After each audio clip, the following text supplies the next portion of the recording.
Hala, breaking news, kakapasok lang. Grabe to, shock lahat. Cayetano, bumuelta na.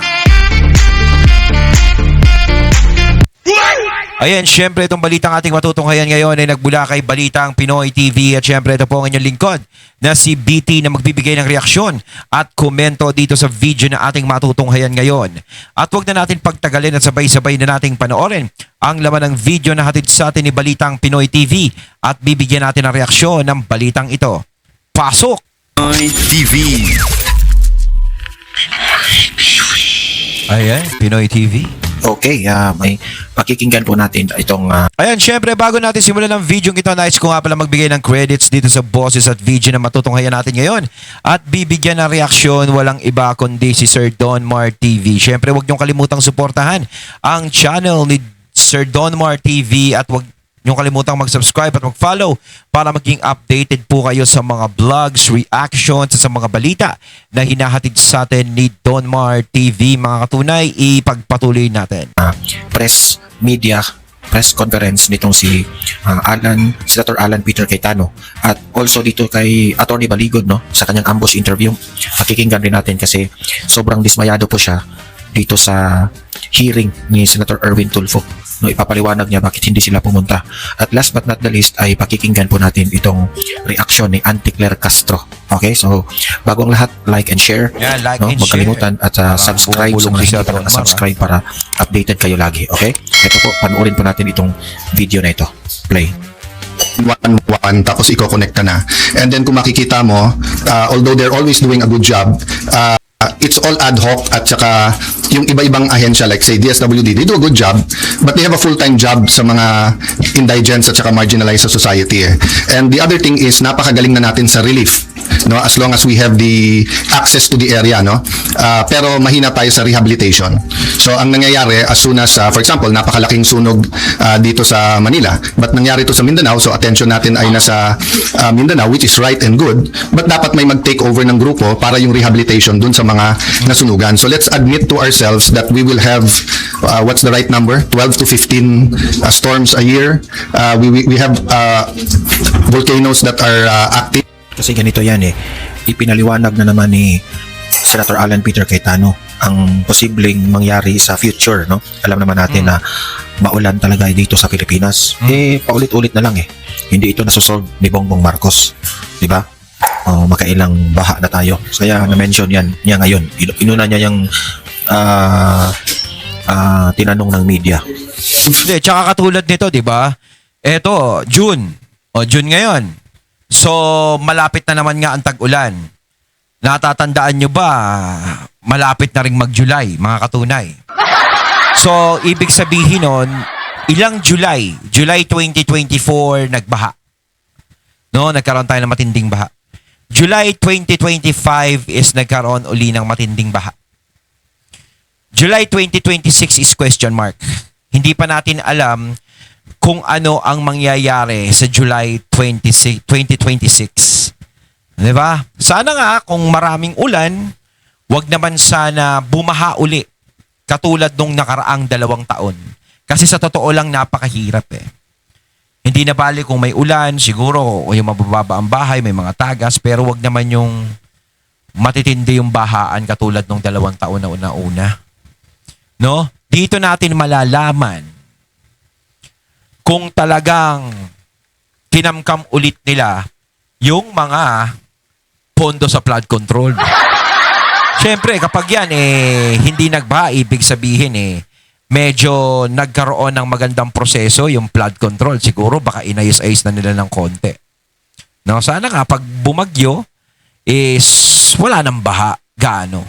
Then earthquakes or linugs are organic, if I can use that word, to our area in the world, no? So we really have to do better in not only the response and relief but in the rehabilitation. I'd like to let you know where we are today. So all sides were saying na sana hindi maipit yung Senado. So early this morning or late last night, I sent a letter to our legitimate Secretary of the Senate. Legitimate because if you follow the rules, hindi siya pwedeng tanggalin kung walang 13 at hindi pwedeng palitan kung wala rin 13. So I'll make that clear, Senate President Pro Temp, Senate President, Secretary of the Senate, o SAA, kailangan yan 13 ang botong ilagay, 13 ang boto pag tinanggal. Hindi nila sinunod yan. So meaning, hindi legit. Parang ang problema kasi wala naman silang planong sundin yan eh. Kasi talagang ang plano talaga nila is agawin sa'yo yung kapangyarihan, Senator Alan. 'Di ba? Kasi nga, hindi ka naman nila hawak sa leeg eh. Pero may lumalabas na mga litrato, Senator Alan, no, SP Alan, na magkausap kayo ni First Lady. 'Di ba? First Lady, you lady. Siyempre, baka mamaya nakapag-usap lang silang dalawa. O, 'di ba? Wala namang masama doon. 'Di ba? Siguro, siyempre, pareho silang nasa mundo ng politika eh. Makikita at magkikita talaga yan. Hindi naman siguro maiiwasan. Alam nga naman mag-isnaban. Siyempre, asawa ng presidente, isnabin mo. Kahit man lang pa, di ba, pabalat bunga, di ba, parang ganun. Pero, yung nga sinasabi ni Senator Alan na, wala pa kayong 13, hindi pa dapat magpalitan, ako pa dapat ang Senate President. Totoo yun. Pero ang tanong, alam naman natin na ipinaglalaban talaga nila yung napagdesisyon na nila na si Gatchalian na yung maging Senate President. 'Di ba? Kasi talagang hindi naman talaga pwedeng umupo. Yung alam nilang hindi nila hawak sa leeg. Kita mo, nung napalitan si Tito Sen, halos parang hindi sila mapakali, para silang nag-aalumpihit. Nung dumating si Senator Bato, biglang napalitan si Tito Sen, 'di ba parang umiikot sila na parang trumpo na hindi sila mapakali. Na yung tipong kakasumpa pa lang ni Senator Alan para umupo bilang Senate President, parang takam na silang tanggalin. Parang natataranta sila. 'Di ba? Kasi kung talaga sila, wala silang nais pagtakpan o walang tinatago, no? Is igagalang nyo kung ano yung naging respeto, kung ano yung naging boto, 'di ba? Igagalang nyo 'yun. Bayaan nyo na 'yun. Tutuloy yung trabaho. Kaso nga lang, kaya hindi natutuloy yung trabaho dahil sa kakapanik ninyo kay Senator Alan. Kung tutusin, wala namang kasalanan sa Senator Alan eh. Sinisisi nyo lang eh. Kayo na ibang senador na gustong agawin yung kapangyarihan kay Senator Alan, kayo yung nagpapagulo ng sitwasyon. Kaya nagkakaganyan. Hindi kayo pumapayag na natalo kayo ng Senator Alan. Hindi kayo pumapayag na siya yung Senate President. Gustong-gusto niyong kunin sa kanya yung Senate Presidency. Kaya nagkakagulo. Siyempre, ito si Senator Alan, ipaglalaban niya naman yung karapatan niya dahil tama naman yun. Kung may magpapatanggal sa kanya, is kailangan ng boto niyo 13. Hindi pa pwedeng 12. Diba? Kahit naman nakakulong si Senator Jinggoy eh. Kahit na nagtatago si Senator Bato, senador pa rin yan, kasama pa rin sa bilang yan. Bakit si Panfilo Lacson? Bakit si Lacson? Nung panahon ni Gloria, nagtago yan, di ba? Hinanting yan ng administrasyon ni Gloria. Di ba senador pa rin siya? Sus naman. Di ba si Trillanes, alam ko, nakulong yan, parang ganon. Senador pa rin naman siya. Diba? Ano pinagkaiba nung kay Jinggoy tsaka kay Senator Bato? Diba? Ang problema, sinasabi nila sa Senator Bato, wala na, nagtatago na yan. Hindi nakasama sa Senado, hindi nakasama sa bilang yan. Parang ganon, wala na yan, wanted na yan, parang ganito. Bakit si Lacson nun? Diba wanted din siya nun nung panahon ni Gloria? Pero senador pa rin siya. Diba bumabalik lang sa inyo yung mga kalokohang ginagawa ninyo? Si Trillanes nakakulong. May mga senador na nakakulong. Senador pa rin. Diba dati? Ano yung dati? Baliwala na yun. Pag kay Lacson, pwede. Pag kay Bato, hindi. Pag kay Trillanes, pwede. Pag kay Jinggoy, hindi. Mga loko-loko. Legitimate si Attorney Bantug, no? So having said that, ayaw namin maipit yung mga empleyado. So I sent him a letter to talk with Attorney Bantug na nag-offer kami kung gusto ni Senator Win, pareho na lang kami pipirma kahit walang designation. So I think the letter was delivered mga 8 a.m., a little bit past 8. Ang sagot nila nung 12 o'clock is that hindi na siya secretary at mag-turnover na lang. So I really want to avoid sa dami ng problema ng ating bansa that we have to write land bank, maipit yung sweldo ng mga empleyado and everything. And I'll never bend the Mga law, empleyado din eh. nor will I bend the Constitution, but I will bend backward for our employees Iipit yung mga empleyado. para hindi sila maipit sa Mga Tulfo, inis na inis dito kay Senator Alan Peter Cayetano eh. Oh. Tinawag pang devil itong si Senator Alan Peter Cayetano ng mga Tulfo. Grabe. Devil eh, no? to, Devil. for as long as it doesn't bend the law. Tatawagin nilang devil si Tulfo. Ay, tatawagin nilang devil si Senator Alan. Palibasa kay Senator Rapi, no? Chick boy. Yan ang tawag ngayon, no? Diba? So kung internal rules or regulation that is not attached to law or it is not morally wrong, that's why Ganun pala yun, no? Devil ang tawag nila sa taong inuuna yung kapakanan ng taong bayan. Meron pa nga nagsasabi, naku, si Senator Alan yan, sinusumpa na ng kapatid niya yan. Parang ganun. Beewok. Ang dami, marami talagang taong maninira kay Senator Alan. Diba? Marami talagang maninira dyan. Marami siyang sasalubungin dyan. I thought of my staff thought of the idea na pag pareho nakapirma para eventually pag nagkaroon ng decision, walang legal infirmity. And it will also prevent yung magfilean yung dalawang kampo ng usurpation. Diba? Kasi of course, as far as I'm concerned, nag-usurp ng authority si Senator Win because he's not really the acting president pababa. Pero maraming ang problema ng ating bansa. Why don't we focus on that? So, apparently, because ayaw nila pumayag, dalawa Senado natin ngayon. You have the Senate of the Philippines and you have the Senate of Malacanang. No? So, yung Senate of Malacanang had a hearing kanina. Aba, parang sinagot, alam ko parang sino ba sumagot sa kanya? Si Erwin Tulfo o si Rapi Tulfo?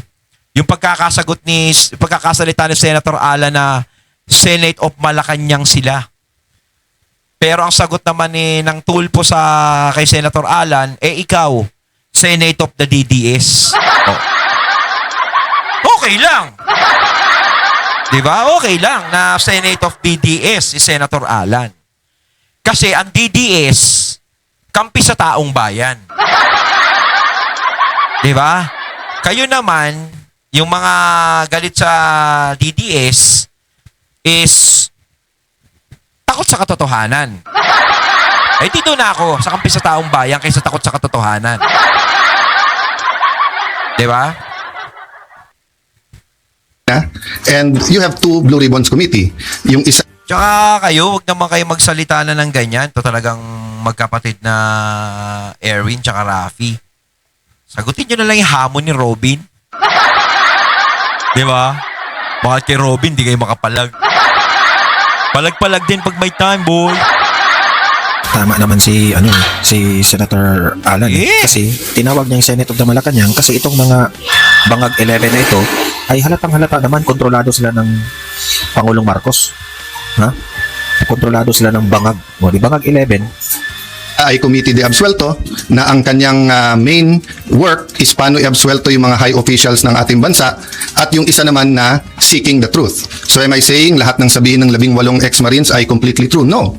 What I'm saying is nga, give them a chance. I heard they have other evidence, including videos. I heard that if they come out and there's a full support na nararamdaman, may iba pang mga witnesses na may mga dokumento, may mga ebidensya na lalabas din. So as a nation, we have to decide whether the Senate will be under the thumb of Malacanang. And now that it is very clear to us that the biggest ever corruption scandal is the flood control scandal, if it's acceptable to us that we witnessed this morning the biggest cover-up committee hearing of our generation. Diba? Grabe, So ganun talagang tatatak sa kasaysayan to, no? Yung flood control na yan, no? Baka mamaya maisa libro pa yan. Tapos eto ang mga taong salarin. Kasi yung mga salarin dyan sa flood control, sa totoo lang, hindi pa natin malalaman eh. Siguro may mga ilan-ilan na lumalabas. Siyempre may mga ilan-ilan na sinasabi. Pero yung tunay na mananagot, hindi pa ngayon yung panahon. Nasa tamang nasa tamang panahon pa yan. Hindi natin alam kung kailan. Pero talagang masasabi natin, kung sakaling magkakaroon ng palitan, halimbawa, iba na yung nasa administrasyon, siguro, magkakaroon ng linaw lahat yan. Pero sa ngayon, no? Magsasalita ang mga testigo, mga witnesses, mag-aano sila, maglalahad sila ng testimonya nila, pero parang hanggang dun muna yun. Di ba? Ang importante is may nalalaman tayo at bumubukas yung isip natin. Di ba? Pero hanggang dun lang yun. Kasi sa tingin ko, hanggat ganito na mas lumalamang yung mga taong gustong pagtakpan o iitsepwera yung flood control project issue na yan, hindi to malulutas. Kung mas lamang ang bilang nila. Kung mas lamang ang pwesto nila. Lang kasimple yon. So, in the same manner na nag-propose kami na parehong pipirma, I have not talked to Senator Marcoleta, so hindi ko alam kung papayag siyang dalawa silang chairman or whatever, but we have to find a solution that yung mga witnesses ay makakapunta ng malaya na protektado ng batas at independent yung Senate. Having said that, mahaba panahon. Kaso nga daw, ni-lockdown nga daw. Lockdown yung Senate. Said kanina, let's focus on May pandemic ba? May pandemic? Mindanao and Para on the ayaw relief ay and papasukin, rehabilitation, Senator Alan. especially kung may mga lives that are at stake now because dun sa mga buildings. I don't think all of us fully know the extent so far. Nakikita lang natin yung mga videos, no.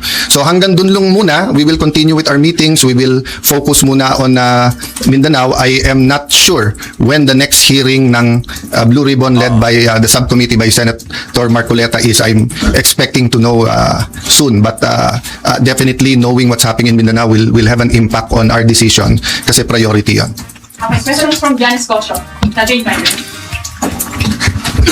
Sir, good afternoon po. Dalawa lang, sir. Yung comment nyo sa resign call sa inyo, and sabi po ng Malacanang kanina, open si BBM na magpatawag ng special session ng Congress. Lalo na po, nabanggit nyo na rin yung nangyari sa Mindanao kanina.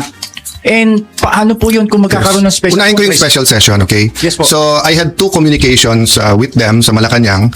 And both cases, sinabi nila sa akin, hindi pa handa yung mga bills na gusto nilang ipapasa para dun sa uplift. So, biglang nung nagpalit ang majority, biglang kailangan ng special session dahil may bills na. Kaya actually, kung may official silang bills, dapat na i-file na yon para na-refer na sa committee, di ba? So, sabi nila, inaayos pa nila. But having said that, kung bigla nilang naayos from the time I had discussions with them, may LEDAC, pinospone nila the day before, tinawagan ako ng secretary na head, and then sabi niya, sir, pwede ba ituloy bukas? Sabi ko, kayo nag-postpone, ready ako. Tapos hindi rin naman nila tinuloy.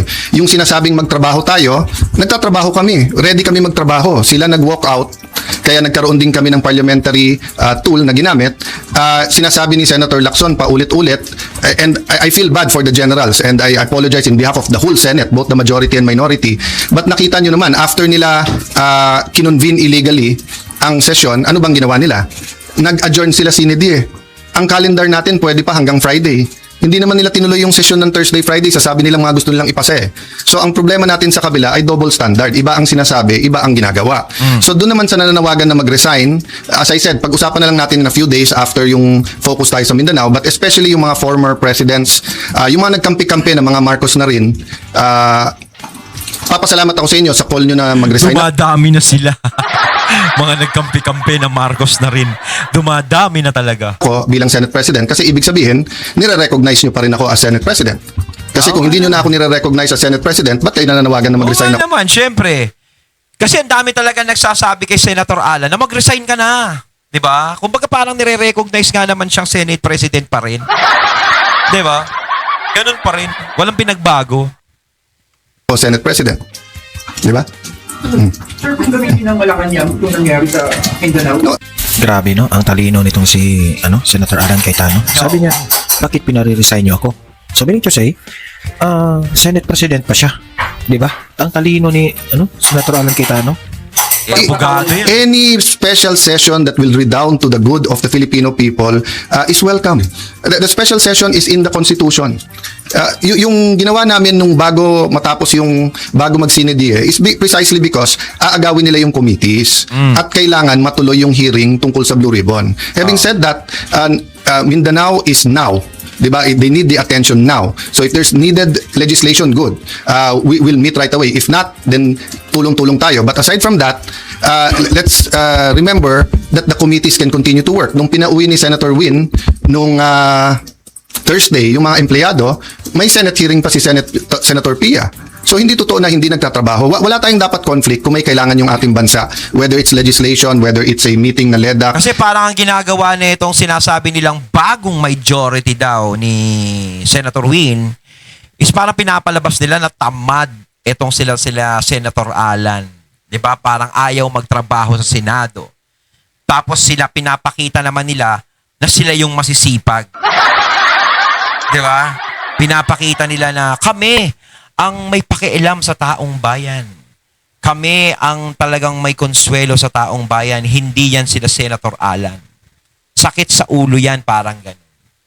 Lahat ibinabagsak nila kay Senator Alan. Pero sa totoo lang, ang kapangitan ng imahe ay nandudoon sa kabila. Pinapakita nilang nagtatrabaho sila. Nagtatrabaho sila para saan? Nagtatrabaho sila sa mga piling problema lang. Hindi sila nagtatrabaho para sa taong bayan. Kasi kung nagtatrabaho sila sa taong bayan, yung flood control project na yan, ang unang-una nilang pakikialaman. 'Di ba? Kaso iniiwasan nila eh. Sino lang ba ang nagbubukas niyan? Si Senator Alan at yung mga kasama niya, Senator Alan. Pero eto, kita nyo, yung kabila, kila Gatchalian, Blue Ribbon, hearing, naging meeting. Ano ba naman yan? Di ba? Dapat tanggalin ng politika pagdating na ng I say politika but it's an issue of graft and corruption, but what I meant is that it's a political issue vis-a-vis a more urgent. They're both important, but what's more urgent? You can postpone a hearing, you cannot postpone a rescue mission, you cannot postpone yung paghahatid ng mga relief, di ba? And then yun nga, hindi natin nararamdaman pa ng husto, pero the economic crisis is here, and every month until the end of the year it will get much worse before it gets better, because nga tuloy-tuloy ang problema sa Middle East, di ba? So maraming tinatamaan dyan, supply chain, presyo ng dollar sa peso, presyo ng diesel at ng gasolina, kakulangan ng fertilizer, taas ng presyo ng fertilizer, desisyon ng Vietnam at saka ng decision muna ng India kung bibigyan tayo ng magbebenta ng fertilizer, decision ng India at saka ng Vietnam kung magbebenta ng bigas o hindi, decision ng Indonesia whether mag-export sila ng coal o hindi. All of these are kumbaga sa relo are moving parts na walang makakahula o makakapredict. So in that sense, kailangang magtulong-tulong talaga yung ating bansa. Kaya naman nandun pa rin on the plate yung graft and corruption, kasi kahit anong plano natin sa economic crisis, kung ninanakaw pa rin yung pera, then mahirapan pa rin tayo lahat. Yun, at ating nato ngayon ang video na nagbula kay Balitang Pinoy TV, at syempre nato ngayon natin ang boses at video na yun na binigyan natin ng reaksyon na nagbula kay Sir Don Mar TV at kay Senator Alan SP Cayetano. Kayo makakatunay, ano masasabi nyo tungkol dito? Comment lang po kayo sa comment box. So once again, I'm BT and I'm out. Peace.